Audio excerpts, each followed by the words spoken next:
નમસ્કાર દર્શક મિત્રો, ખબર છે .com પરથી હું દ્રષ્ટિ આપ સૌનું સ્વાગત કરું છું. દર્શક મિત્રો, બસ હવે થોડાક જ સમય પછી શિયાળો બેસી જશે અને શિયાળાની ઋતુ શરૂ થવાની સાથે જ તમે જોશો કે માર્કેટમાં ઘણા બધા પ્રકારની શાકભાજીઓ આવવાની શરૂ થઈ જશે, ઘણા બધા ફળો મળવાના શરૂ થશે જે આપણા શરીર માટે ખૂબ ઉપયોગી છે. ઘણા એવા શાકભાજીઓ છે, કંદમૂળો છે જે મળશે અને આપણે એને ખાવાનું પસંદ નથી કરતા.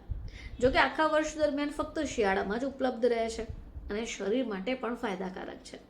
જો તમે એ જાણી જશો તો ચોક્કસપણે ખાવાનું શરૂ કરશો.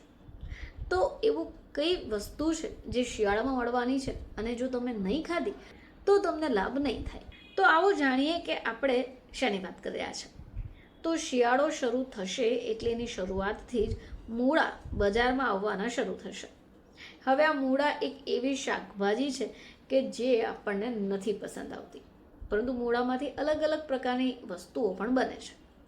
તો મૂળાની શાકભાજી, મૂળાનું સલાડ અને મૂળાના પરોઠા પણ ખૂબ ખાવામાં આવે છે, પરંતુ ઘણા લોકો એને ખાવાનું પસંદ નથી કરતા.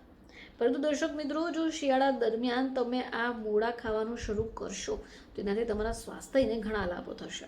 મૂળામાં ભરપૂર માત્રામાં ફાઇબર હોય છે જે તમારા પેટને સ્વસ્થ રાખવામાં તમારી મદદ કરશે.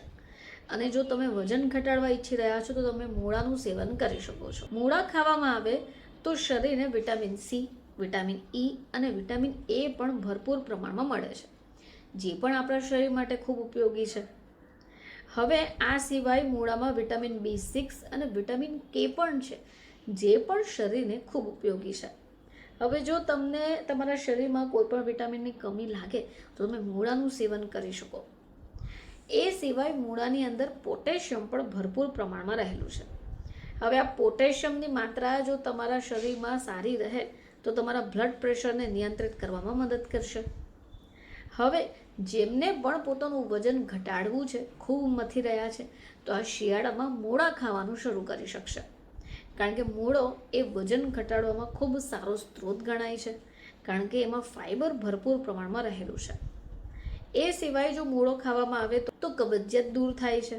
મૂળામાં ઝીંક અને ફોસ્ફરસ જેવા આવશ્યક મિનરલ્સ પણ રહેલા છે. એ સિવાય આ મૂળા લીવર અને કિડની માટે પણ ફાયદાકારક છે, કારણ કે તેમને સાફ કરે છે. તો દર્શક મિત્રો, શિયાળાની આ ઋતુમાં મૂળા ખાવાનું ચોક્કસ શરૂ કરશો.